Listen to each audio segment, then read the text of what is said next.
Assalamualaikum warahmatullahi wabarakatuh. Waalaikumsalam Waalaikumsalam warahmatullahi warahmatullahi wabarakatuh. wabarakatuh. Selamat pagi Bapak Ibu semuanya, salam sejahtera bagi kita, Om Swastiastu, Namo Buddhaya. Yang saya hormati Bapak Ibu semuanya yang ada dalam forum kegiatan ini, terima kasih telah menyiapkan waktunya sehingga bisa bergabung bersama saya untuk mengikuti kegiatan diseminasi budaya positif. Sebelumnya saya punya tebak-tebakan. Nah, nih bisa dijawab ya nanti yang tahu nggih. Main-main apa yang nggak bikin bosan? Apa yang tahu? Main-main apa yang nggak bikin bosan? Main apa? Ya, Pak Ferry apa, Pak? Main hati, Bu. Iya, aduh itu bikin sakit hati, Pak. Ada yang lain? Bu, kalau itu boleh, monggo Bu Nurgi. Main HP, Bu. Oh, nggih, bisa. Tapi keinginan saya sesuai jawaban saya nggih. Menatap indahnya senyumnya Bapak Ibu. Terima kasih untuk senyumnya hari ini. Kita awali dengan senyum nggih Bapak Ibu. Semoga nanti kegiatan hari ini bisa berjalan dengan lancar. Izin saya mulai presentasi hari ini.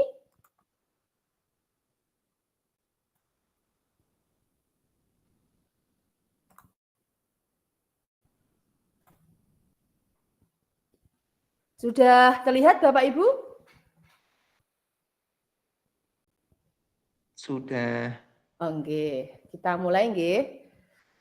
Bapak Ibu, di sini saya ingin menyebarkan pemahaman dan penerapan pengalaman budaya positif.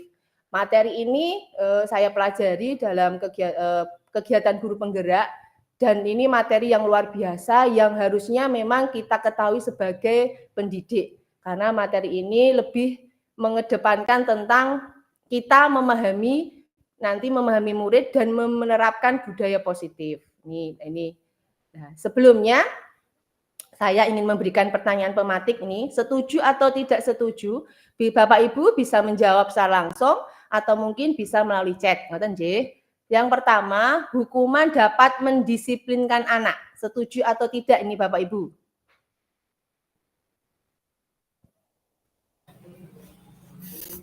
Monggo, siapa yang mau? Oke, Bu Nurgi tidak setuju. Ada yang lain?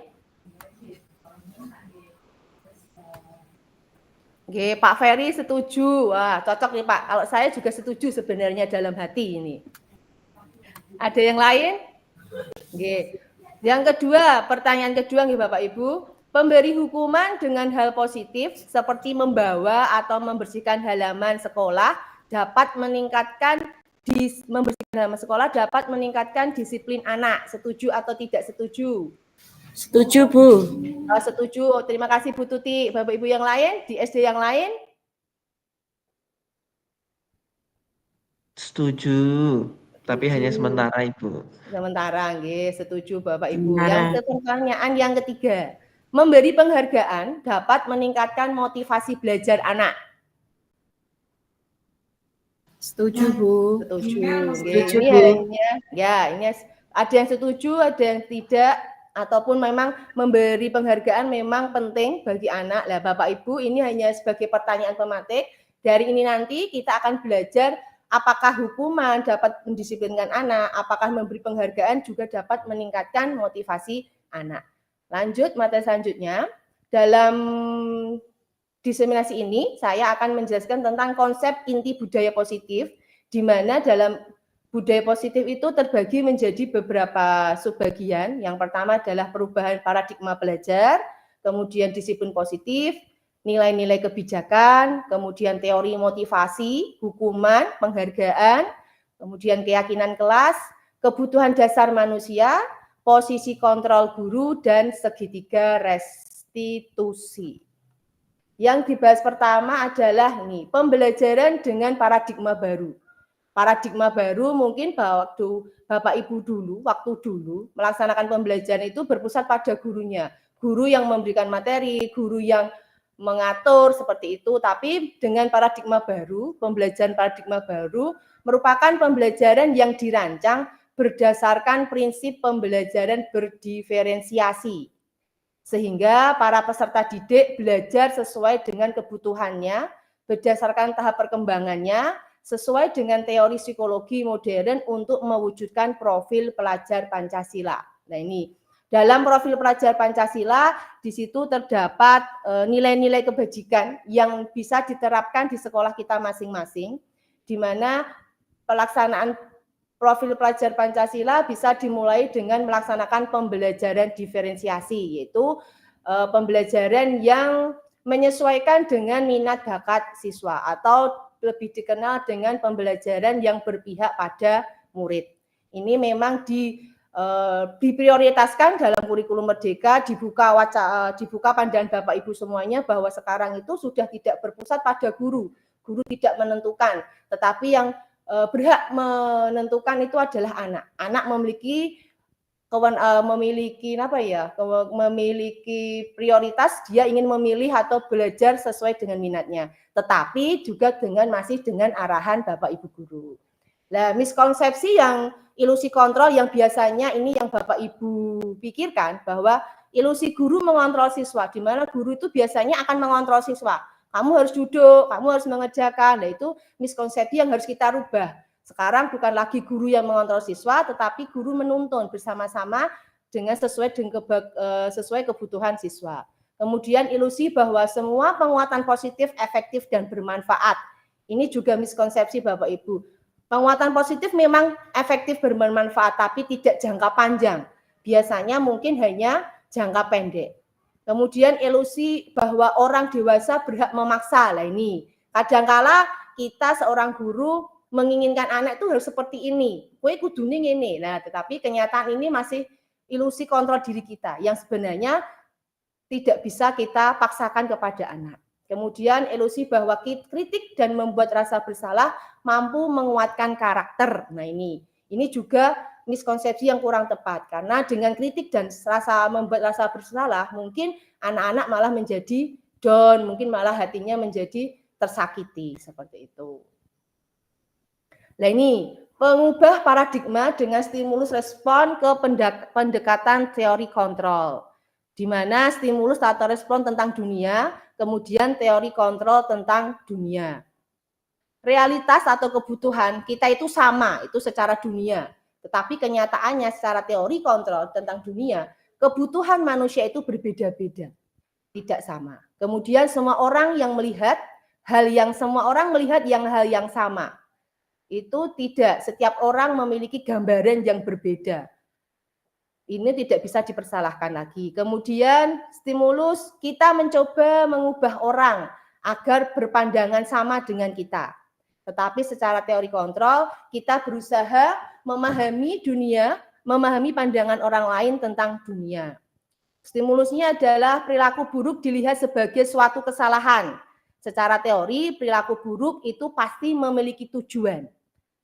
Kemudian stimulusnya orang lain bisa mengontrol saya, tetapi secara teori hanya Anda yang bisa mengontrol diri Anda sendiri. Kemudian saya bisa mengontrol orang lain, Anda tidak bisa mengontrol orang lain. Pemaksaan ada pada saat bujukan gagal. Nah, kolaborasi dan konsensus menciptakan pilihan-pilihan baru. Model berpikir menang, kalah, tapi sekarang model berpikir menang dan menang. Itu adalah perubahan paradigma respon ke pendekati teori kontrol. Kalau boleh saya bertanya, apakah Bapak Ibu juga sudah punya pikiran untuk ilusi kontrol tadi nggih? Kadangkala kita kan ingin memaksakan keinginan kita, kadangkala kita memberikan hadiah kepada anak. Apakah itu terjadi dengan Bapak Ibu guru? Monggo. Nggih, Bu Nurgi.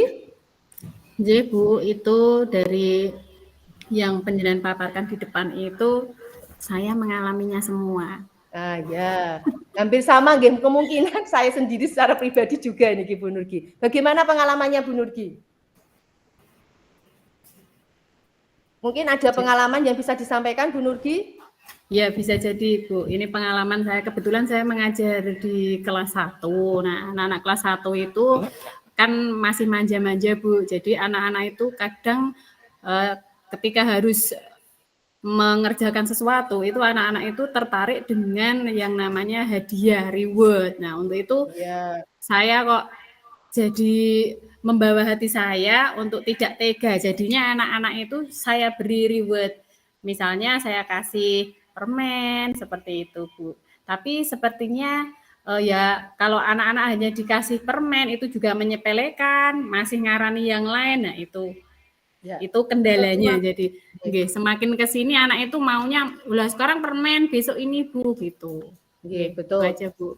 Oke, terima kasih Mbak Nurgi atas pendapatnya. Kita berikan aplaus untuk Mbak Nurgi. Terima kasih Mbak Nurgi, memang betul di awal tadi itu menjadi ilusi kita. Oke, ditambah Pak Adi, soleh Pak, silakan Pak.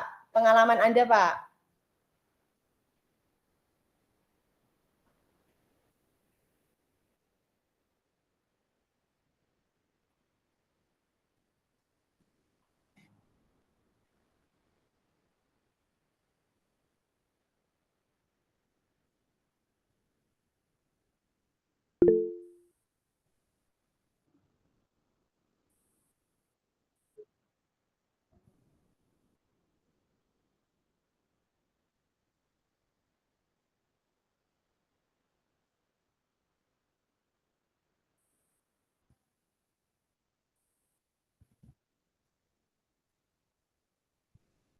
Iya.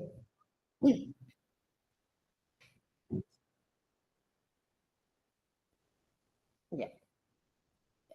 Terima kasih Pak Adi, tepuk tangan. Monggo Pak Batiar tadi mengangkat tangan, bisa menambahkan kembali? Enggak, Bu. Salah pencet tadi nyari tepuk tangan ketemunya angkat tangan, Bu. Nggih.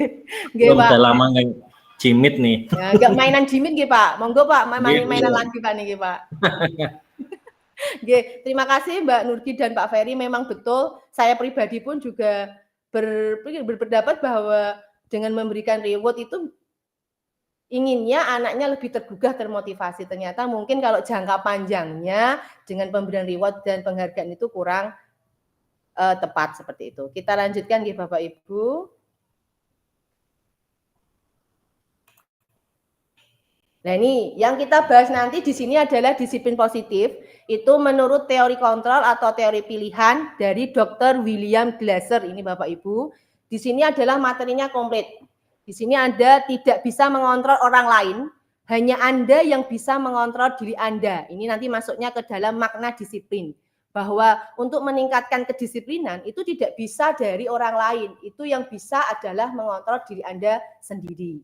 Kemudian semua perilaku memiliki tujuan semua perilaku memiliki tujuan. Betul, semua perilaku itu pasti punya tujuan. Kita bertindak, kita mengambil sikap, pasti ada tujuannya. Di mana setiap orang memiliki tujuan yang berbeda. Nanti materi itu masuk ke dalam teori motivasi, yaitu ada motivasi intrinsik dan motivasi ekstrinsik.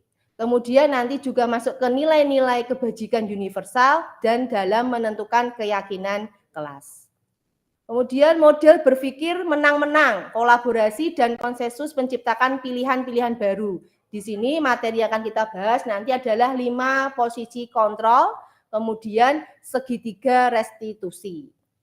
Kemudian realitas atau kebutuhan kita itu berbeda. Kita berusaha memahami pandangan antara orang lain tentang dunia.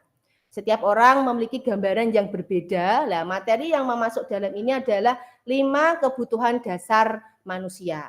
Lebih detailnya nanti saya akan menjelaskan setelah ini. Nah, ini disiplin positif Bapak Ibu.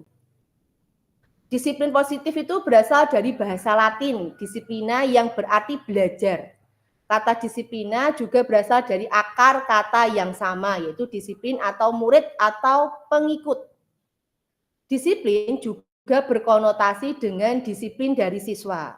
Disiplin diri dapat membuat seseorang menggali semua potensi dirinya untuk mencapai suatu tujuan.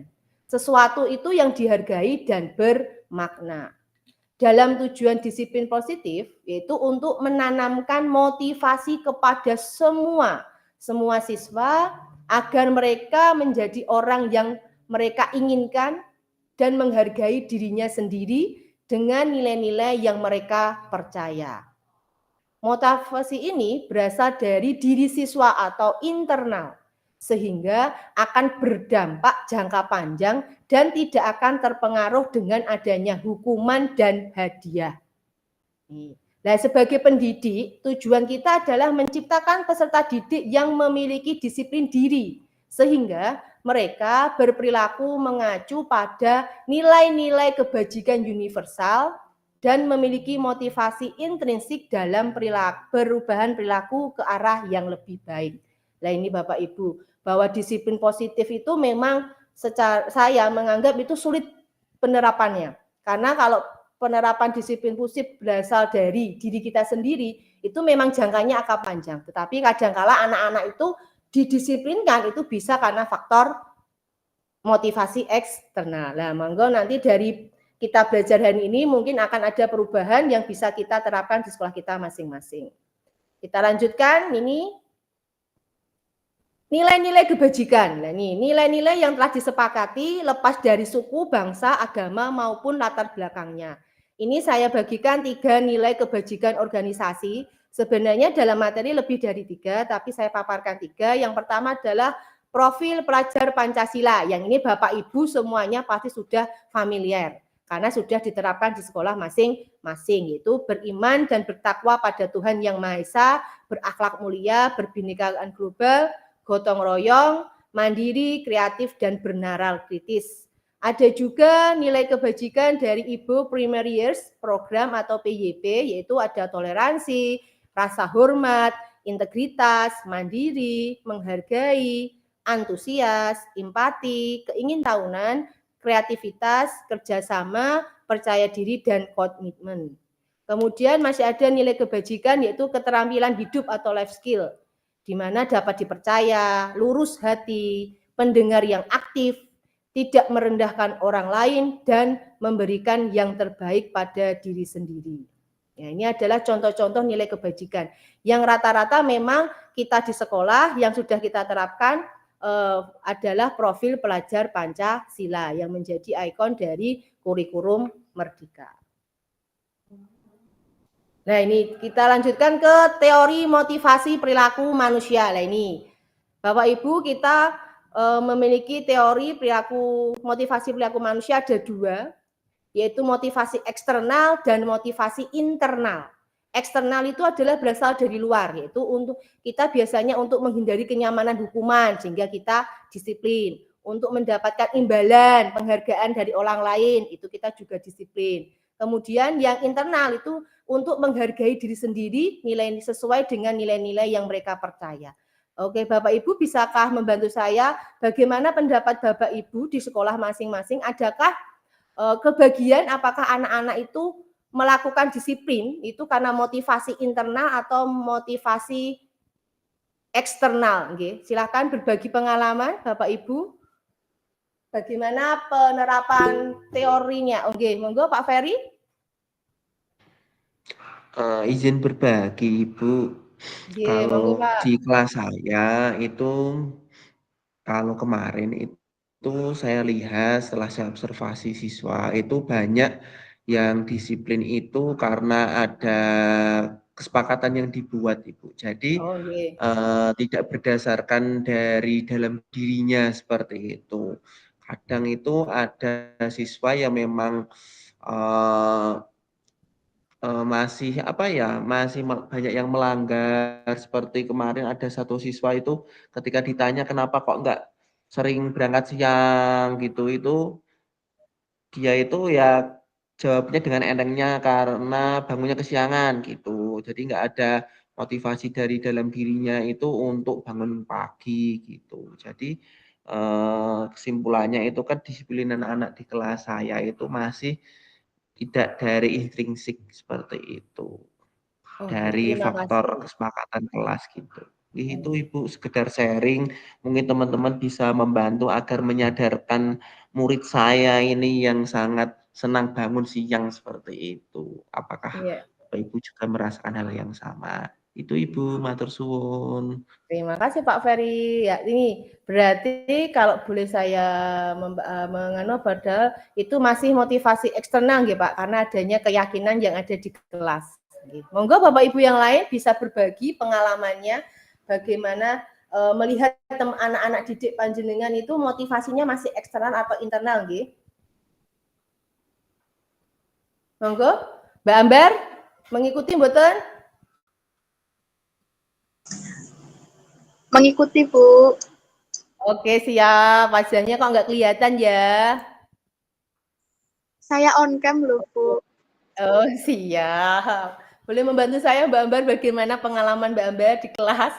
Ini kedisiplinannya bagaimana? Kalau berdasarkan pengalaman mengajar saya kemarin, itu kalau saya lihat anak-anak itu motivasinya itu masih berasal dari eksternal. Jadi kadang masih diberi nasihat guru baru bisa menurut ngoten niku. Jadi kalau dari kesadaran diri sendiri masih kurang itu Bu. Karena kan kebetulan kemarin itu saya mengajarnya di kelas rendah, jadi masih perlu banyak bimbingan seperti itu. Terima kasih Mbak Ambar berbaginya. Ya, berarti memang rata-rata anak-anak didik kita itu dalam melaksanakan kedisiplinan itu masih motivasi eksternal gitu Bapak Ibu. Semoga nanti dengan mengikuti disimasi ini Bapak Ibu nanti bisa menerapkan sehingga anak bisa termotivasi secara internal. Kita lanjutkan materi selanjutnya yaitu ini, menurut Ki Hajar Dewantara Bapak Ibu, merdeka itu artinya tidak hanya terlepas dari perintah kadang, tetapi juga cakap buat memerintah diri sendiri. Nah ini, kadangkala kita itu melaksanakan sesuatu itu karena perintah, loh, karena dikongkon Bu Guru, diminta Bu Guru untuk ini. Nah, tetapi kenyataan menurut Ki Hajar Dewantara bahwa kita itu harusnya cakap buat memerintah diri kita sendiri, yang artinya memotivasi internal diri kita sendiri agar kita melaksanakan itu, bukan karena eksternal orang lain, karena ingin penghargaan dan sebagainya. Nah ini kita bersambung di sini Bapak Ibu, dihukum oleh penghargaan. Nah ini kadangkala di awal tadi sudah kita bahas bahwa kita masih menerapkan penghargaan, karena penghargaan itu secara jangka waktu pendek itu menggugah menyemangati anak untuk melakukan kedisiplinan atau perubahan. Tetapi kita kalau lihat dari sini kita itu dihukum oleh penghargaan. Karena apa ini Bapak Ibu? Bahwa penghargaan berlaku sama dengan hukuman ternyata Bapak Ibu.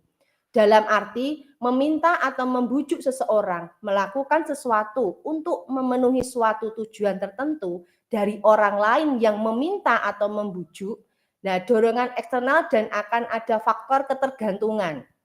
Beberapa dampak dari pemberian penghargaan menurut Alif Kohn 1993, yang pertama adalah pengaruh jangka pendek dan jangka panjang. Kemudian penghargaan menghukum, penghargaan mengurangi ketepatan, penghargaan itu tidak efektif, penghargaan merusak hubungan, penghargaan menurunkan kualitas, penghargaan mematikan kreativitas, dan penghargaan mengurangi motivasi intrinsik. Nah, setelah kita sampai pada ini, ternyata penghargaan yang kita berikan kepada anak itu malah bisa diartikan sebagai hukuman Bapak Ibu. Karena apa? Dengan penghargaan anak hanya bahasanya manutnya hanya sebentar, tidak jangka panjang. Termotivasinya secara ekstrinsik karena dapat hadiah. Kemudian ini mematikan kreativitas, mungkin karena kalau dia dari dirinya kreativitasnya bisa tinggi, tapi karena hanya ada penghargaan hanya cukup sampai di situ saja. Nah ini adalah ternyata sama-sama kita belajar Bapak Ibu, dengan materi ini pun saya juga baru memahami bahwa memang penghargaan jangka panjangnya hampir sama dengan hukuman, seperti itu. Nah ini Bapak Ibu, yuk kita sedikit menjawab. Saya punya beberapa pertanyaan, nanti bergantian berjawab ya. Saya minta tolong nanti saya sebut namanya sehingga Bapak Ibu bisa bergantian menjawab, sehingga perlu konsentrasi. Ngaten nggih. Nanti kalau tidak konsentrasi pasti tidak bisa menjawab. Nah, tebak-tebak nggih. Yuk kita ini nomor 1, mencatat 100 kali di dalam buku kalimat, saya tidak akan terlambat lagi karena terlambat ke sekolah. ini masuk hukuman atau konsekuensi? Monggo Mbak Putri. Nah, yo. Kalau menurut saya itu masuknya hukuman, Bu. Oke, masih hukuman. Nanti kita lihat Ya. di akhir ya. Oke. Nomor 2. Lari mengelilingi lapangan basket 2 kali karena terlambat hadir di sekolah. Silakan Pak Bahtiar, hukuman atau konsekuensi? Iya, lari termasuk hukuman mungkin. Hukuman, nggih. Kemudian murid diminta untuk push up 15 kali karena tidak menggunakan masker ke sekolah. Monggo Mbak Umi, hukuman atau konsekuensi? Mbak Umi. Nah, perlu nah yo Mbak Umi nih biar kelihatan wajahnya di hadapan saya ini Mbak. Tadi jenengan sembunyi terus soalnya.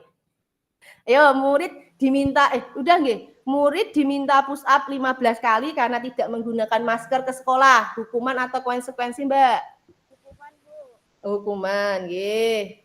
Kemudian mengganti kertas tugas teman yang telah dicoret-coret. Monggo niki Mbak Ambar, apa ini Mbak Ambar? Mbak Ambar, Bu Ambar, mohon maaf nggih, Bu Ambar. Oke, Bu. Konsekuensi. Konsekuensi. Kemudian masih berlanjut membersihkan tumpahan air di meja tulis karena tersenggol saat belajar. Apa niki Bu Surati? Mungkin bisa membantu menjawab? Konsekuensi, Bu. Oh, konsekuensi, nggih. Terima kasih, Bu. Kemudian murid disuruh untuk mengenakan sepatu seharian di sekolah karena tidak mengenakan sepatu hitam. Niki yang belum Bu Nurgi, apa niki Bu Nurgi? Iya, Bu. Itu hukuman, Bu. Hukuman. Yang terakhir, lari mengelilingi lapangan basket 2 kali karena terlambat 10 menit untuk pelajaran PJOK. Bu Tuti, dipersilakan menjawab.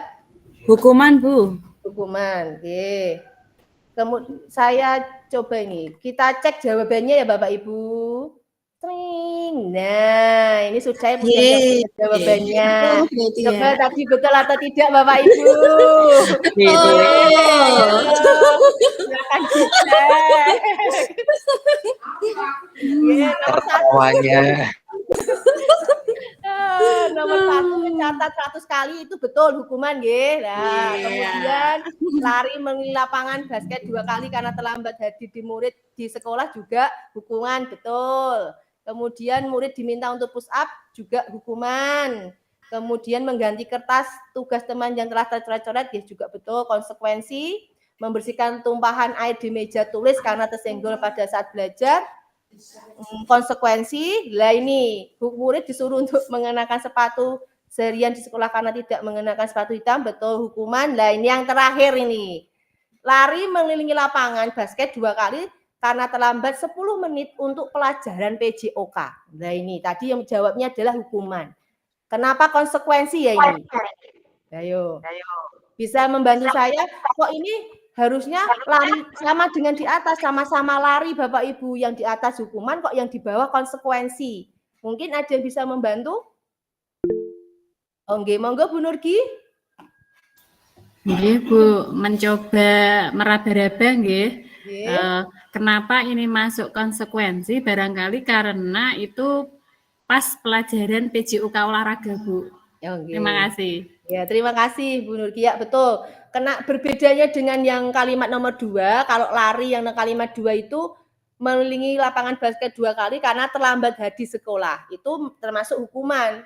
Tetapi kalau yang paling bawah, lari mengelilingi lapangan basket 2 kali, tapi pada waktu pelajaran PJOK, jadi itu termasuk konsekuensi, tidak hukuman. Tapi kalau pelajarannya bahasa Indonesia, pasti itu masuknya hukuman. Karena ini masuknya dalam kegiatan pelajaran PJOK, ini berarti sebagai konsekuensi dia hadir terlambat. Kita lanjut ya Bapak Ibu. Nah ini, di sini ada hukuman, ada konsekuensi, dan restitusi. Tadi kita sudah membahas 2 ini. Hukuman itu biasanya tidak terencana atau tiba-tiba. Wah kadang karena muridnya kita terlambat langsung dihukum lari lapangan. Nah, itu tiba-tiba, tidak terencana.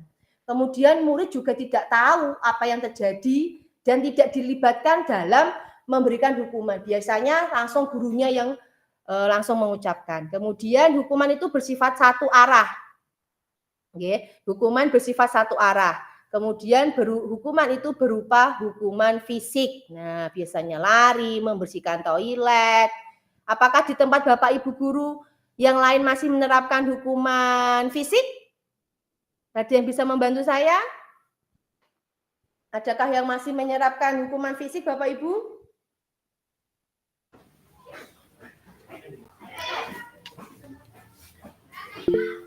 Oke, monggo Pak Ferry. Izin ya Bu bercerita. Saya itu pernah dulu tahun-tahun kemarin itu pernah memberi hukuman itu, misalkan tidak mengerjakan PR beberapa kali itu disuruh membersihkan WC Ibu. Nah, tapi ketika saya memberi hukuman itu, bocah itu malah nggak merasa itu seperti hukuman, malah seperti ajang untuk bermain gitu. Hati untuk malah bahagia gitu. Jadi saya juga bingung itu masuk dihukum kok malah memberi wahana untuk bermain gitu. Jadi saya ya kalau sekarang mau menghukum seperti itu ya kayak ya nggak efisien seperti itu karena beda dari yang saya harapkan. Seperti itu nanti semoga ketika sudah mengikuti ini saya dapat menentukan jalan yang terbaik seperti itu untuk mendidik siswa saya seperti itu.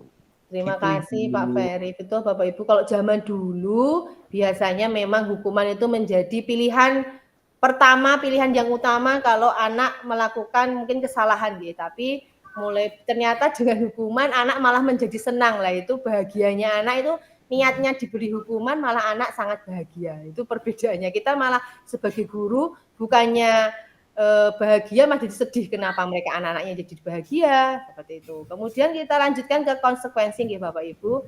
Terencana, konsekuensi itu terencana dan disepakati sesuai kesepakatan bersama. Jadi ada lebih dari satu orang atau dua orang untuk menyepakatinya. Kemudian murid tetap dibuat tidak nyaman. Kemudian yang ketiga, sikap guru selalu memonitor murid. Nah, di sini adalah materi restitusi. Restitusi itu adalah proses menciptakan kondisi bagi murid untuk memperbaiki kesalahan. Proses kolaboratif yang mengajarkan murid untuk mencari solusi sendiri. Nah, ini Bapak Ibu, tadi pada zaman dulu kita masih berputar pada hukuman, mulai berjalan ke arah sekarang, nanti kita akan berpikir untuk memberikan konsekuensi, dan yang paling penting adalah restitusi. Apa itu restitusi? Nah, nanti kita akan pelajari pada materi berikutnya. Nah, ini adanya konsekuensi. Nah, ini konsekuensi itu karena terencana dan disepakati Bapak Ibu. Terencana dan disepakati, makanya perlu adanya ini keyakinan kelas. Nah, keyakinan kelas saya pikir semua kelas di sekolah Bapak Ibu pasti sudah punya yang namanya keyakinan kelas. Nah, keyakinan kelas ini mengapa ya keyakinan kelas? Mengapa bukan peraturan kelas? Nah, ini. Kenapa namanya keyakinan kelas? Kenapa bukan peraturan kelas? Tapi karena ini, karena untuk mendukung motivasi intrinsik ya Bapak Ibu. Kembali lagi dalam materi ini kita digugah diminta untuk anak itu melakukan kedisiplinan itu berdasarkan motivasi intrinsik anak yang kembali ke nilai-nilai kebajikan atau nilai-nilai keyakinan-keyakinan yang lebih menggerakkan seseorang dibandingkan dengan serangkaian peraturan. Jadi memang betul kenapa kita brandnya menjadi keyakinan kelas, karena dengan keyakinan kelas agar anak termotivasi secara intrinsik. Kalau peraturan kelas itu anak kecenderungan dia akan lebih tidak manut lah seperti itu.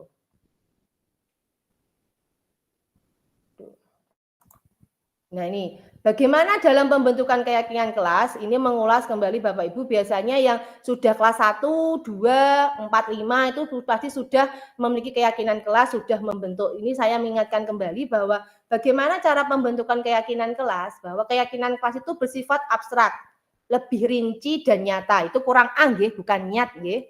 Kemudian berupa pernyataan universal. Keyakinan kelas itu dibuat dalam pernyataan yang positif.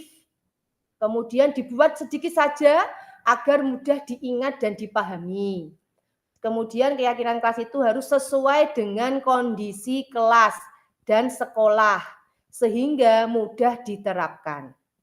Kemudian semua warga sekolah atau warga kelas dilibatkan saat membuat keyakinan kelas. Nah, ini adalah keyakinan kelas.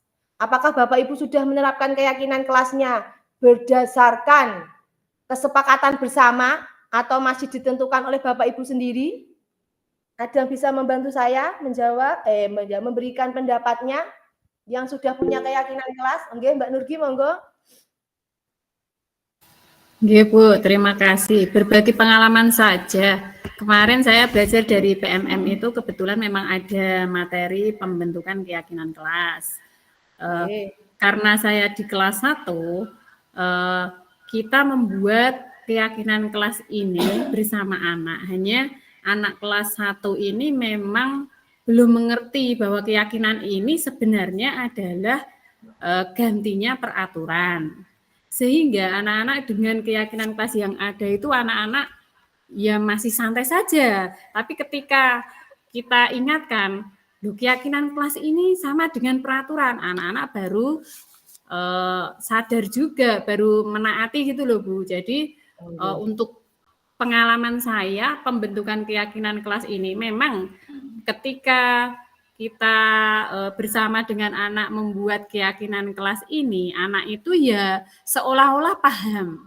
Tetapi pada kenyataannya anak-anak itu masih belum paham sehingga mereka masih melanggar apa yang sudah dibuat oleh anak-anak sendiri.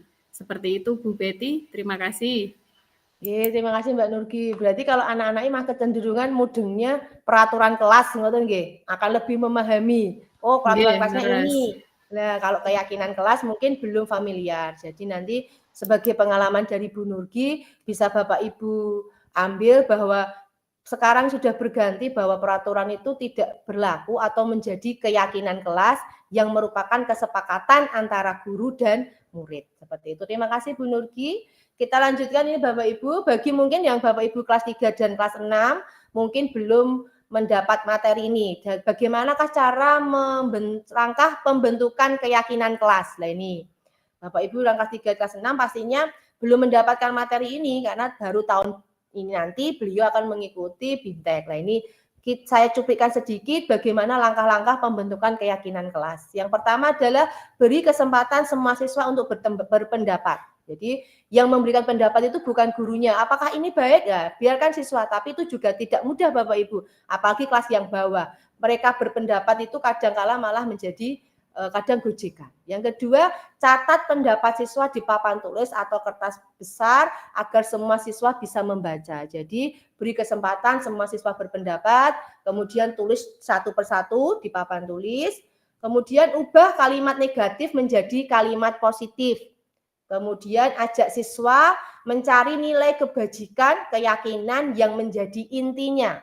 Contohnya ini, cara berjalan di kelas, mendengarkan guru saat berbicara. Nah itu bisa digabung atau dijadikan satu menjadi nilai kebajikannya yaitu saling menghormati. Nah, lebih berpositifnya adalah saling menghormati. Kemudian keyakinan kelas itu cukup 3 sampai 7 saja, jangan terlalu banyak agar anak-anak mudah mengingatnya. Kemudian keyakinan yang telah disetujui dan ditandatangani oleh guru dan siswa. Nah ini Bapak Ibu silakan nanti ditambahkan bahwa keyakinan kelas yang sudah disepakati nanti diberi tanda tangan. Dengan itu mengesahkan bahwa ini sudah disepakati, semua anak mengetahui ini adalah keyakinan kelas kita yang harus kita terapkan. Kemudian keyakinan kelas ditempel di dinding kelas agar mudah dilihat. Nah ini keyakinan kelasnya.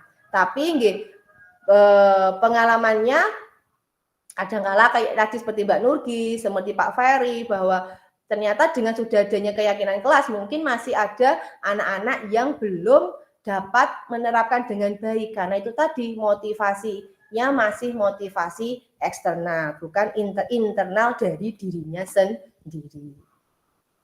Nah, ini kita lanjutkan ini ya. Ini adalah perbedaan peraturan dan keyakinan kelas. Ini kalau peraturan selalu kembalikan buku ke tempatnya, itu kalau kita nulisnya seperti itu. Tapi kalau keyakinan kelas sudah merumuskan pada nilai kebajikan, itu masuk ke dalam tanggung jawab. Kita ubah saja. Misalnya anak-anak usul, Bu, kalau habis baca buku kita taruh pada tempatnya. Itu silakan dicatat dulu Bapak Ibu. Tapi nanti kita bantu membentuk ke dalam kalimat positif sesuai dengan nilai kebajikan, yaitu adalah tanggung jawab. Kemudian dilarang mengganggu orang lain. Nah, kita ubah dengan menghormati orang lain. Kita berubah menjadi kalimat yang positif. Kemudian hadir di sekolah 15 menit sebelum pembelajaran dimulai. Kita bisa ubah dengan menghormati orang lain atau berkomitmen. Atau bisa disiplin. Kemudian dilarang melakukan kekerasan. Nah, itu bisa disiplin atau keselamatan atau menghormati orang lain. Kemudian dilarang menggunakan narkoba. Nah, ini kalau di kelas kita, kelas dasar, sekolah dasar belum ada nih Bapak Ibu. Kemudian berganti atau menunggu giliran. Nah, itu menghormati orang lain atau bersabar. Gunakan masker. Nah, itu pada waktu kita kemarin COVID, kita ganti keyakinan kelasnya menjadi menjaga kesehatan atau keselamatan. Jangan berlari di kelas atau di koridor. Nah, ini ubahnya menjadi keselamatan dan keamanan. Ini adalah contoh-contoh dari yang peraturan kalimatnya bisa diganti ke dalam keyakinan kelas. Nah, nih kita kembali materi selanjutnya Bapak Ibu. Tadi kita sudah belajar motivasi diri, kemudian belajar keyakinan kelas, hukuman dan penghargaan. Nah, sekarang kita belajar tentang kebutuhan dasar manusia. Kebutuhan dasar manusia itu adalah segala sesuatu yang kita lakukan untuk mendapatkan apa yang kita inginkan. Seluruhnya tindakan yang kita lakukan memiliki tujuan tertentu dan semua usaha terbaik yang kita lakukan adalah dalam rangka agar kebutuhan dasar kita terpenuhi dengan baik. Nih, setiap manusia pasti memiliki tujuan yang berbeda. Tujuan itu biasanya berdasarkan atas dasar kebutuhannya masing-masing. Nah, kebutuhan dasar itu ada 5 Bapak Ibu. 5 kebutuhan dasar manusia. Ini secara umum. Yang pertama adalah bertahan hidup. Biasanya bertahan hidup itu kita penuhi dengan cara bagaimana?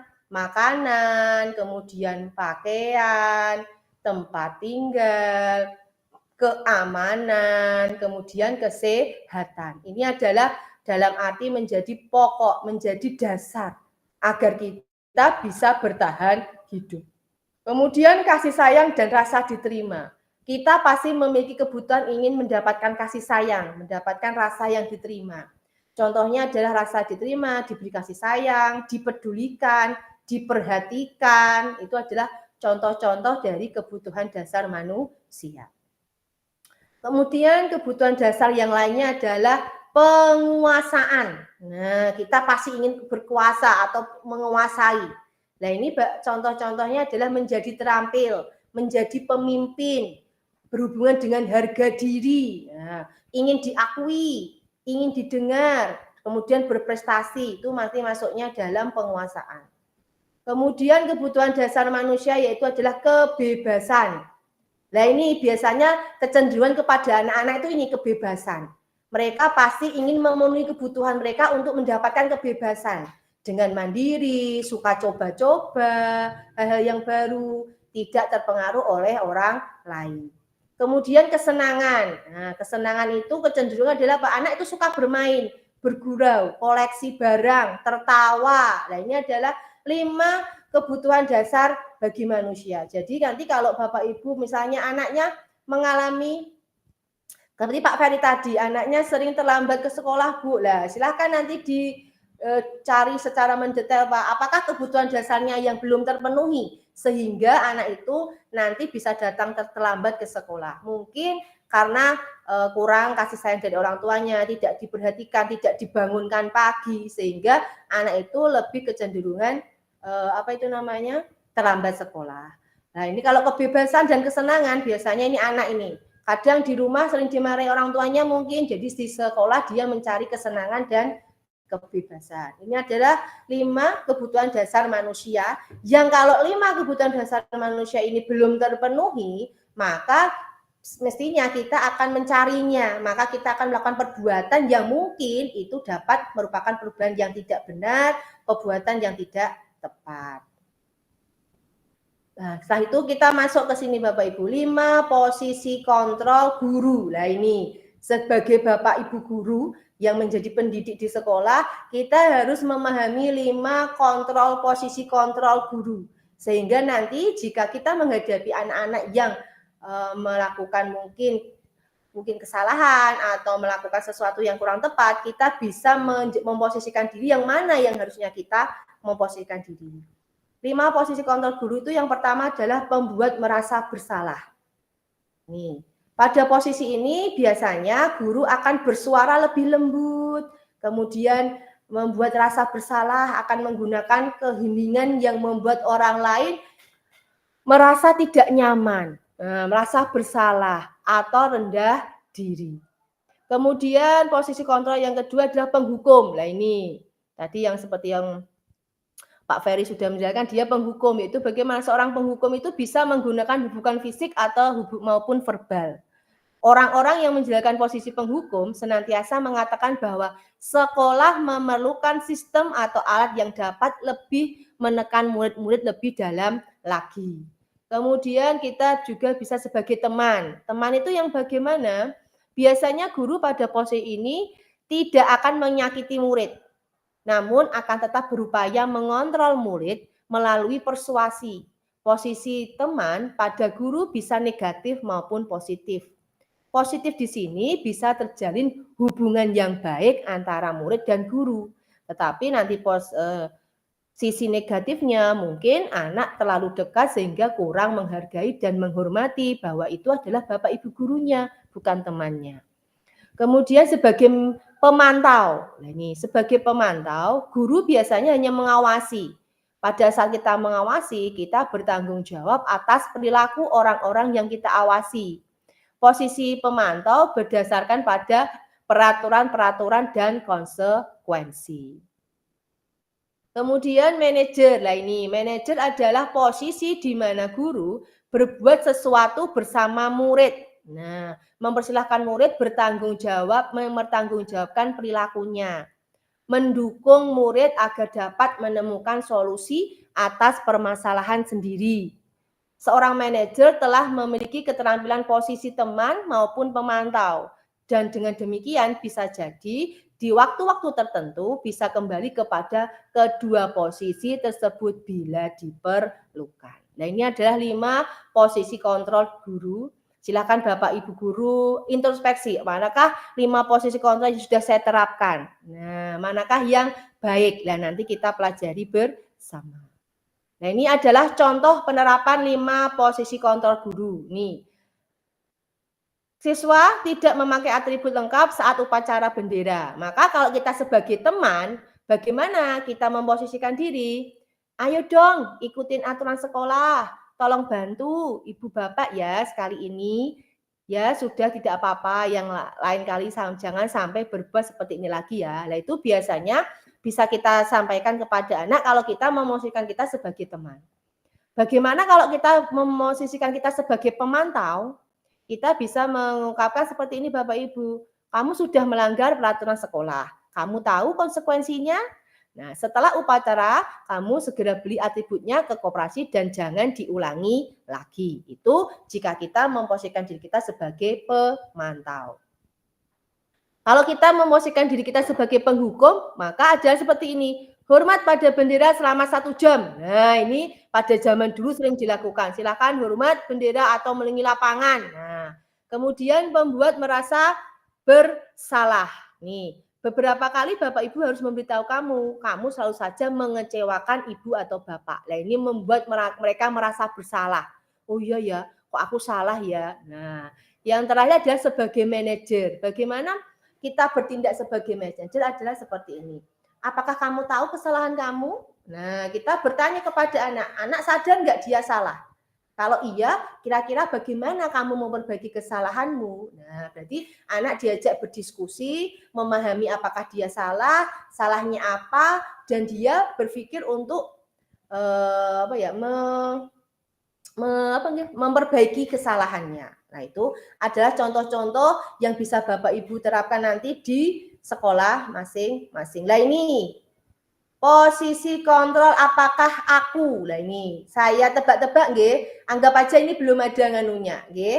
Oke. Coba Mbak Putri, saya coba dibaca yang pertama. Saya bacakan aja Mbak Putri, tebak-tebak berhadiah lagi. Oke, siap Bu. Saya kecewa sekali dengan kamu. Masuknya apa itu? Menurut saya itu pembuat merasa bersalah, Bu. Ya, terima kasih Mbak Putri. Betul, saya kecewa dengan kamu. Berarti ini biasanya saya senang sekali dengan teman rekan guru saya. Itu kalau sama anak itu positif sekali. Bahasanya juga halus. Nih. Kemudian Mbak Umi, apa rencanamu untuk menyelesaikan masalah ini? Mbak Umi, masuknya apa? 5 kontrol posisi guru. Manajer, Bu. Ya, betul, manajer ya. Di situ sudah aja sebenarnya ya. Apa rencanamu untuk menyelesaikan masalah ini? Lah itu masuknya nanti manajer. Monggo Bu Tuti masih on? Apa menghilang nih Ki? Masih.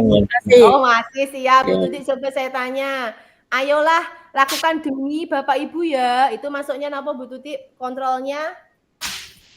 Teman. Karena pada posisi itu guru tidak akan menyakiti murid.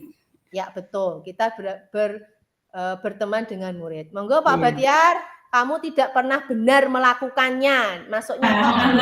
Betul ini, baru kemarin saya tahu hukum anak-anak itu suruh Kenapa Pak dihukum, Pak? Dia penghukum berarti. Kenapa jenengan baru kemarin melaksanakan penghukuman, Pak? Kompak, tapi kompak dalam kejelekan, nggak mau berangkat upacara kemarin Bu, hari Sabtu Bu, sekelas Bu. Oh alah, ya Allah. Niki pertanyaannya, lah gurunya hadir nggak Pak? Pertanyaannya kadang murid mengikuti gurunya loh Pak. Jangan juga tidak hadir Pak. Inisiatif murid berarti itu. Mau memberi surprise mungkin Pak, jenengan. Jadi mereka nanti hadirnya besoknya, berarti ini nanti bisa konsultasi dengan kepala sekolahnya nanti Pak Peka. Ya silahkan nih Pak nanti Pak. Bagaimana cara yang tepat untuk menghadapi anak seperti itu, ngoten nggih Pak nggih. Ya, oke, kita lanjutkan Bapak Ibu ini yang terakhir. Apakah kamu mau mendapatkan stiker bintang hari ini? Lah ini masuknya adalah saya jawab adalah pemantau. Biasanya ini anak-anak kelas 1, kelas 2 itu lebih suka ini nggih Bu Nurgi, dikasih bintang. Dikasih apa niku? Apa? Tulisan bintang atau dikasih bintang gitu ya, 1 2 itu. Ya, kecenderungannya anak-anak suka penghargaan. Nah, ini kita masuk ke sini Bapak Ibu. Segitiga restitusi. Ini menjadi materi yang utama atau materi yang dari perjalanan tadi kita ada hukuman, penghargaan, konsekuensi. Nah, ini kita masuknya di sini. Segitiga restitusi menjadi poinnya di sini, yaitu suatu proses dialog Bapak Ibu, diskusi yang dijalankan oleh guru agar dapat membantu siswa lebih mempunyai tujuan disiplin positif dan memulihkan diri ketika berbuat kesalahan. Nah ini, kalau dilihat gambarnya malah kayak nganu nggih, tepung ya ini. Segitiga biru itu nggih. Tapi ini adalah segitiga restitusi nggih Bapak Ibu, di mana kita itu untuk menyelesaikan masalah yang dihadapi anak atau ketika anak sedang melakukan kesalahan, kita ajak ngobrol, kita ajak diskusi, kita ajak dialog sehingga dapat membantu siswa untuk memulihkan, dia mempertanggungjawabkan kesalahan yang dia laksanakan. Segitiga restitusi itu ada 3 Bapak Ibu. Yang pertama adalah menstabilkan identitas. Nah nih, yang pertama adalah langkahnya adalah menstabilkan identitas, di mana setiap orang itu pasti punya kesalahan. Kamu bukan satu-satunya yang pernah melakukan ini. Yang kedua adalah validasi tindakan yang salah. Yang ketiga, menyatakan keyakinannya. Kita bahas satu persatu Bapak Ibu. Nih. Menstabilkan identitas. Pada prinsip ini, yang membuat kesalahan adalah bagian dari proses pembelajaran. Bahwa anak itu melakukan kesalahan adalah bentuk dia proses pembelajaran. Berbuat salah itu biasanya dalam menstabilkan identitas, Bapak Ibu bisa mengajak dialog dengan memberikan pertanyaan-pertanyaan, contohnya seperti ini. Berbuat salah itu tidak apa-apa, karena tidak ada manusia yang sempurna. Pasti kita bisa menyelesaikan masalah ini. Bapak Ibu tidak tertarik untuk mencari siapa yang salah, tetapi Bapak Ibu ingin mencari solusi dari permasalahan ini. Jadi kita ajak anak berdiskusi bahwa anak melakukan kesalahan itu tidak apa-apa, karena tidak ada manusia yang sempurna. Pasti semua melakukan kesalahan. Nah, juga tidak perlu menyalahkan orang lain. Mari kita bersama-sama mencari solusi dari permasalahan ini. Yang kedua adalah validasi tingkat tindakan yang salah. Nah, ini langkah yang kedua adalah memvalidasi tindakan yang salah. Berdasarkan prinsip setiap perilaku berupaya untuk memenuhi kebutuhan tertentu. Nah, ini bagaimana kita mengajak dialog atau berdiskusi kepada anak, kita bisa menyampaikan hal-hal seperti ini Bapak Ibu. Kamu pasti punya alasan mengapa kamu melakukan hal itu, mengapa kamu melakukan kesalahan ini. Nah, ini kita ambil, kita sharing terus, kita cari permasalahannya. Kemudian, apakah kamu bisa melakukan hal yang lebih buruk dari ini ya? Nah, ini. Selanjutnya, kamu pasti punya alasan mengapa melakukan hal itu. Anak akan menceritakan alasannya kenapa, kemudian hal ini bisa terjadi kenapa. Nah, ini. Kamu boleh mempertahankan sikap itu, tapi kamu harus menambahkan sikap yang baru. Nah, ini kita mengajak diskusi kepada anak agar anak bisa menjelaskan kenapa toh dia melakukan perbuatan seperti ini. Pasti ada alasannya. Kenapa? Adakah kebutuhan dasarnya yang belum terpenuhi? Seperti itu.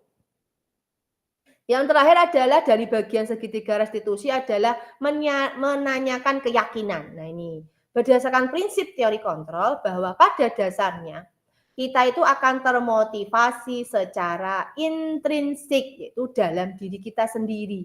Bagaimana kita menggugah anak-anak untuk dia bisa termotivasi untuk intrinsik menggugah memperbaiki kesalahannya. Bapak Ibu guru bisa mengajak dialog dengan percakapan seperti ini. Apa yang kita percaya sebagai keyakinan kelas? Berarti mengingatkan anak-anak tentang keyakinan kelas yang telah disepakati bersama. Apa nilai-nilai umum yang telah kita sepakati?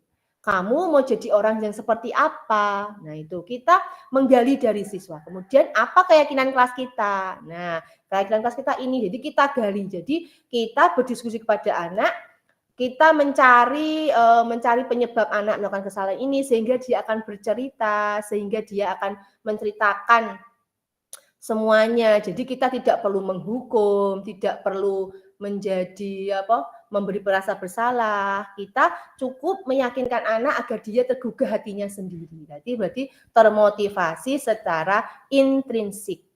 Nah, ini Bapak Ibu, kemarin ini saya sudah menerapkan segitiga restitusi, bisa dijadikan contoh bagi Bapak Ibu. Saya putarkan nggih.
Nah ini Bapak Ibu itu contoh penerapan keyakinan atau penerapan keyakinan kelas atau segitiga restitusi yang sudah saya terapkan di sekolah saya. Itu ada seorang anak Mbak Zahura itu yang tadi tidak memakai atribut pada waktu upacara, yaitu tidak memakai topi. Beliau beralasan bahwa anak tersebut beralasan bahwa topinya itu dicuci, tapi dia lupa menaruhnya ke dalam tas, sehingga dia pada waktu hari Senin tidak bisa mengikuti upacara dengan tertib. Nah, pada penerapan segitiga restitusi, saya mengajak berdiskusi, Mbak Zahura, saya ajak ke kelas atau ke kantor, kita berdiskusi, menjelaskan memang bahwa identitas anak itu tadi nggak identitas bahwa semua orang pasti melakukan kesalahan. Bu Betty pun juga pernah melakukan kesalahan, tetapi kita harus berusaha memperbaikinya. Nah, kita saring lagi apa penyebabnya. Ternyata penyebabnya adalah dia sudah bagus Bapak Ibu mencuci topinya. Karena topinya sudah kotor, sudah bau, dicuci. Tetapi dia lupa tidak menaruhnya ke dalam tas. Nah, itu kita sharing terus. Kemudian saya belajar diskusi bahwa dia bersetuju bahwa besok lagi dia telah melanggar keyakinan kelasnya yaitu kedisiplinan. Karena di dalam kelas kita menerapkan sikap keyakinan kelas disiplin, dia belum menerapkan. Dia sadar diri bahwa itu memang kurang tepat sehingga dia nanti akan memperbaikinya dengan cara berhati-hati. Untuk Senin depan dia akan lebih memperhatikan atribut sekolah. Itu adalah contoh yang bisa Bapak Ibu terapkan nanti di sekolah masing-masing berkenaan dengan segitiga restitusi. Nah, ini kita sudah sampai di sini Bapak Ibu. Ternyata PPT saya sudah sampai di refleksi. Nah, jadi saya sudah menjelaskan materi tentang budaya positif, di mana budaya positif tadi berhubungan dengan paradigma baru, kemudian disiplin positif, kemudian ada teori motivasi, kebutuhan dasar manusia, kemudian ada segitiga restitusi, ya itu sudah kita pelajari. Oke, nih. Monggo Bapak Ibu ini refleksi. Silahkan Niki, Pak Ferry. Silakan membantu saya membacakan refleksi yang pertama. Semuanya aja nanti bergantian Pak. Coba Pak. Oke, ini saya membacakan pertanyaannya saja atau sambil menjawab nggih, Ibu? Ya menjawab Pak. Masuk bertanya Oke, saja. siap. Dari yang disampaikan Bu Betty tadi sangat hebat sekali nggih. Banyak hal baru yang saya dapatkan di sini. Awalnya saya berpandangan bahwa hukuman itu dapat mengubah perilaku siswa menjadi disiplin. Namun kenyataannya setelah saya refleksikan kembali itu hanya bersifat sementara dan misalkan itu terjadi, misalkan gini, ketika saya itu siswa menjadi rajin, menjadi sesuai yang saya inginkan, tapi ketika tidak ada saya itu wah bubrah kayak kapal pecah kan, berarti kan selama ini saya menerapkannya kurang baik. Jadi insya Allah nanti ke depannya setelah saya bersama Bu Betty tadi menjelaskan tentang segitiga restitusi dan kawan-kawannya, insya Allah saya nanti akan menjadi guru yang berpihak kepada murid sehingga nanti dapat mengoptimalkan segala potensinya dan intinya saya dapat menerapkan disiplin positif sesuai yang jenengan jelaskan tadi seperti itu. Tapi memang kalau saya lihat itu materinya sangat banyak ya Ibu. Jadi mungkin lain kali Ibu Betty bisa mengadakan meet lagi ngoten agar kami ini yang belum tercerahkan bisa tercerahkan Ibu. Itu dari saya Ibu, monggo Bapak Ibu jika mau menambahkan matur suwun. Oke, terima kasih Pak Ferry. Oke, nanti kita bisa bermeet lagi ya Bapak Ibu, biar Pak Bahtiar juga terbiasa dengan meet ya Pak. Pencet-pencetnya biar nggak keliru ya Pak. Oke. Lanjut monggo Pak Bahtiar, bisa memberikan refleksi, bisa menjawab pertanyaan dari saya ini atau refleksi cenderung secara pribadi, enggak apa-apa Pak. Monggo Pak Bahtiar.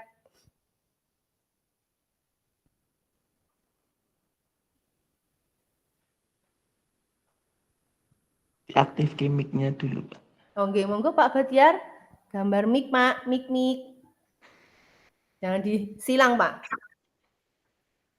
Ada cuma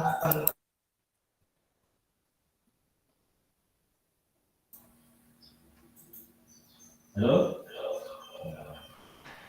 Pak Batian mungkin terkendala sinyal ini, Bu. Oh alah, nggih. Jauh dari Iya. perantauan menawi nggih Pak Iya. Batian. Ya, Kelihatannya baru di pedalaman itu. Ya, betul. Soalnya Pedalaman. videonya itu di sawah itu. Pedalaman jauh di sana nggih Pak Batian nggih. Ya. Mungkin Bu Dewi Putri itu, Bu, soalnya baru di perpus kelihatannya itu. Sinyalnya pasti bagus. Videonya fantasi jauh. Oh ya, Pak Batian sudah on. Monggo Pak Batian. Saya ingin mendengar suara Anda nih, Pak. Nah, Pak Batian nak gojekan masuk loh. Ini serius gak masuk ini suaranya. Di pedalaman, Bu. Kenapa? SD-nya kan di sawah-sawah, Bu, deket Ya, ini leres. apa Sutet. Jadi tidak nyaut sinyalnya. Monggo Bu Tuti bisa membantu saya memberikan refleksi. Ya, ingin menambahkan sedikit. Nggih, monggo. Monggo Bu Banyak Tuti. boleh, Bu Tuti. Halo. Nggih, Halo. masuk Bu. Oh, J. Dari pemaparan dari Bu Betty tadi, saya jadi mengerti pentingnya segitiga restitusi.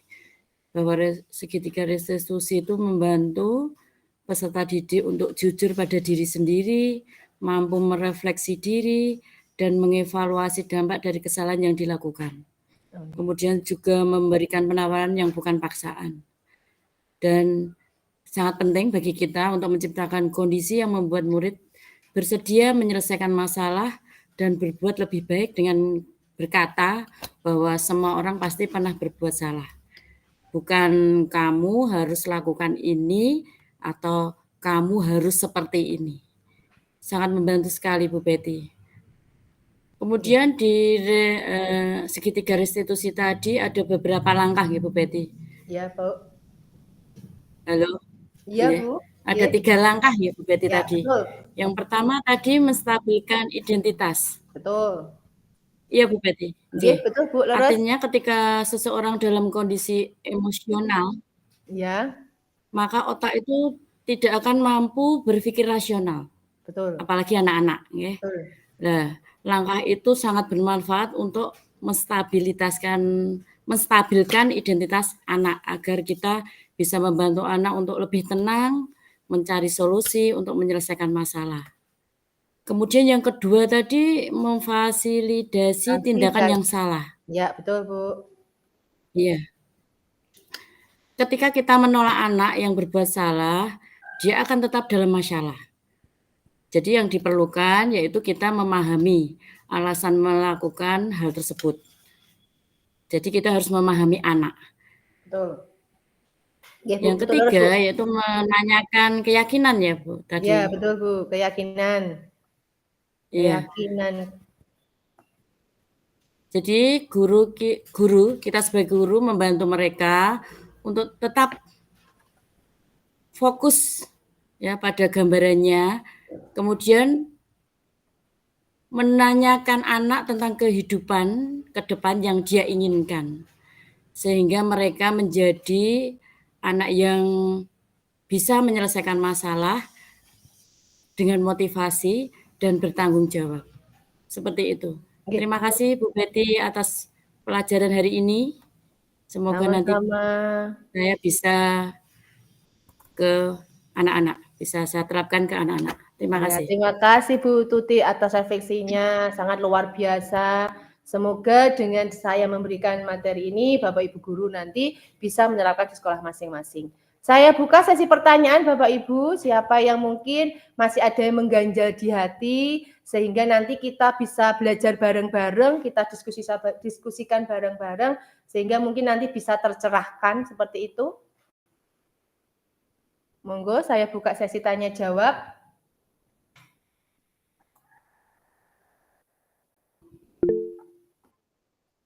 Oke, silakan Mbak Amber.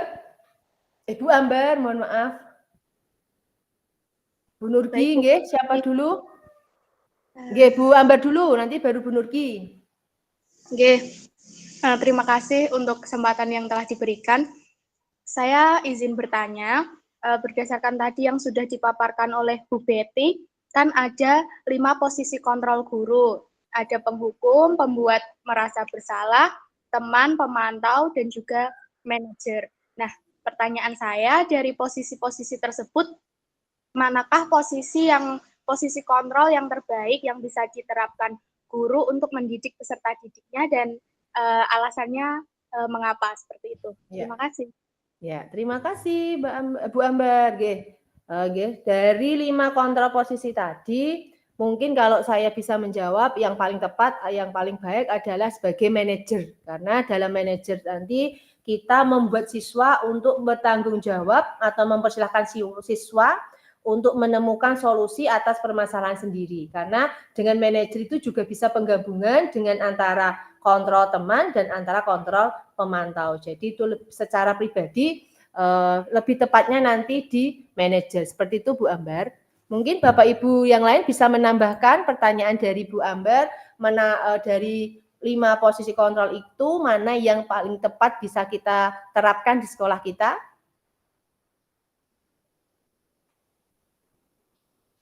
Mungkin Bapak Ibu ada yang lain bisa menambahkan?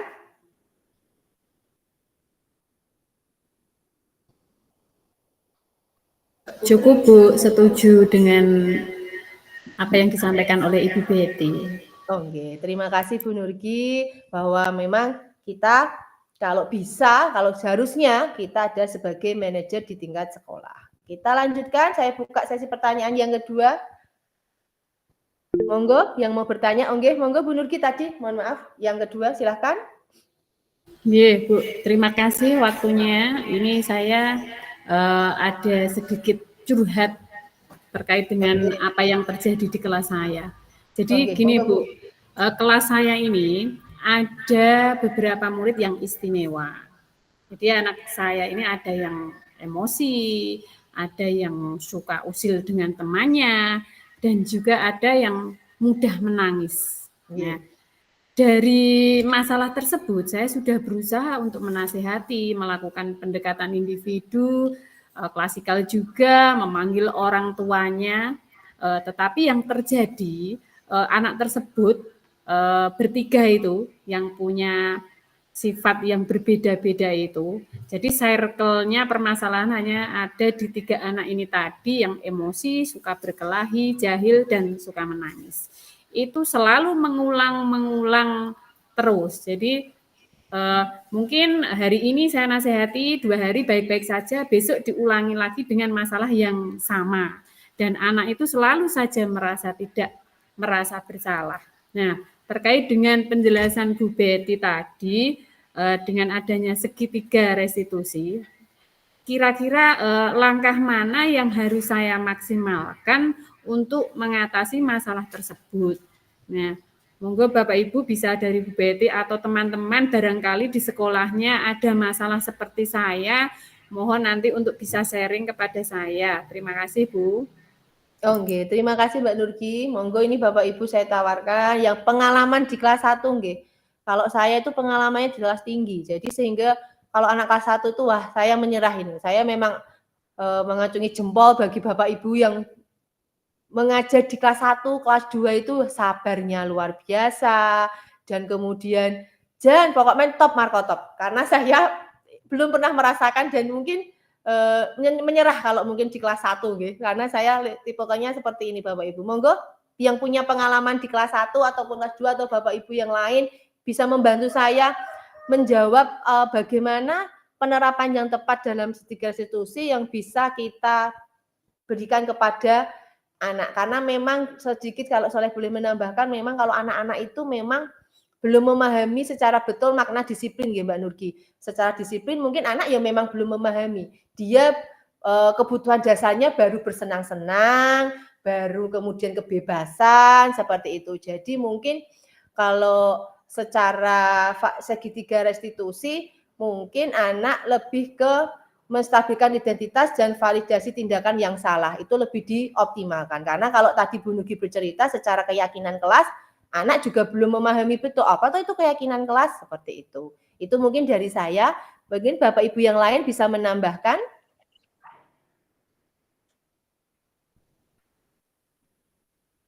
Ada yang bisa menambahkan, membantu memberi masukan atas permasalahan yang dihadapi Bu Nurki? Oke, monggo Pak Ferry. Ya Ibu, terima kasih atas waktunya. Saya di sini hanya menguatkan saja, bukan maksud apa-apa seperti itu, nggih.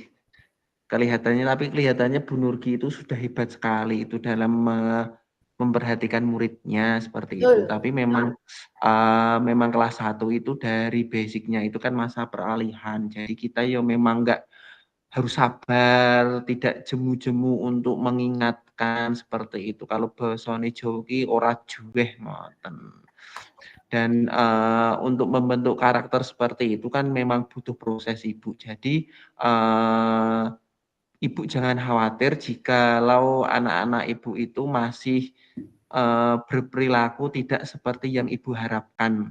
Karena perilaku itu adalah sebuah proses, sebuah keterampilan, dan tidak seperti sulapan Ibu. Jadi diharapkan nanti jika itu prosesnya itu berhasil, nah nanti perubahan tingkah lakunya juga akan permanen seperti itu. Itu yang bisa saya tambahkan Ibu. Terima kasih. Oke, terima kasih Pak Ferry. Bagaimana Bu Nurki? Atau teman-teman yang lain, Bapak Ibu guru yang lain? Adakah yang menambahkan? Bu Nurki bagaimana? Terima kasih Bu Betty dan Pak Ferry yang sudah memberi masukan kepada saya. Intinya mungkin memang guru di kelas 1 itu harus sabarnya luar biasa. Terima kasih Pak Ferry dan Bu Betty. Nanti akan saya upayakan lagi supaya ilmu yang hari ini saya dapat tentang segitiga restitusi dapat saya aplikasikan di kelas saya. Terima kasih. Terima kasih Bu Nurki. Masihkah ada pertanyaan di Bapak Ibu? Karena ini karena mungkin sudah tidak ada pertanyaan nggih. Bu, sampun terpuaskan semua nih Bu. Ya, terima kasih Bapak Ibu atas kerjasamanya hari ini. Sedikit memberikan penguatan sama yang disampaikan Pak Ferry terakhir tadi bahwa proses menjadi lebih baik atau perubahan itu tidak mudah, tidak bisa jangka pendek ya Bapak Ibu. Kita memang harus memotivasi anak agar bisa menerapkan sikap disiplin dari dirinya sendiri atau motivasi intrinsik. Tapi itu juga perlu waktu, tidak mudah secepat kilat bisa kita terapkan, maka kita sebagai guru, sebagai pendidik tidak bosan-bosan, harus bersabar, terus memberikan yang terbaik kepada siswa-siswi kita. Terima kasih. Ini tadi saya awali dengan tebak-tebakan, saya akhiri dengan tebak-tebakan. Boleh mboten? Boleh Ibu, monggo. Ya, saya sudah ketemu oleh ini. Apa bedanya Bapak Ibu sama lukisan? Monggo Pak Ferry. Kalau lukisan itu hanya bisa dilihat Ibu, kalau Bapak Ibu bisa dipegang. Wah, ya gak klik. Ketahuan nih nggih, Bapak Ferry sukanya pegang-pegang ini. Saya Bu. Monggo Bu Tuti. Kalau lukisan itu makin lama makin antik. Kalau kita makin cantik. Iya, terima kasih Bu Tuti sudah terjawabkan nggih. Wow, lukisan itu makin lama makin cantik Bapak Ibu. Tapi Bapak Ibu semuanya yang ada di sini makin lama makin cantik dan makin anteng, ganteng gitu ya Bapak Ibu. Terima kasih untuk supportnya hari ini. Semoga kita bisa bertemu lagi dalam kesempatan yang lain. Terima kasih. Saya tutup dengan wassalamualaikum warahmatullahi wabarakatuh. Waalaikumsalam warahmatullahi wabarakatuh. Terima kasih. Terima kasih Bapak Ibu semuanya, hebat.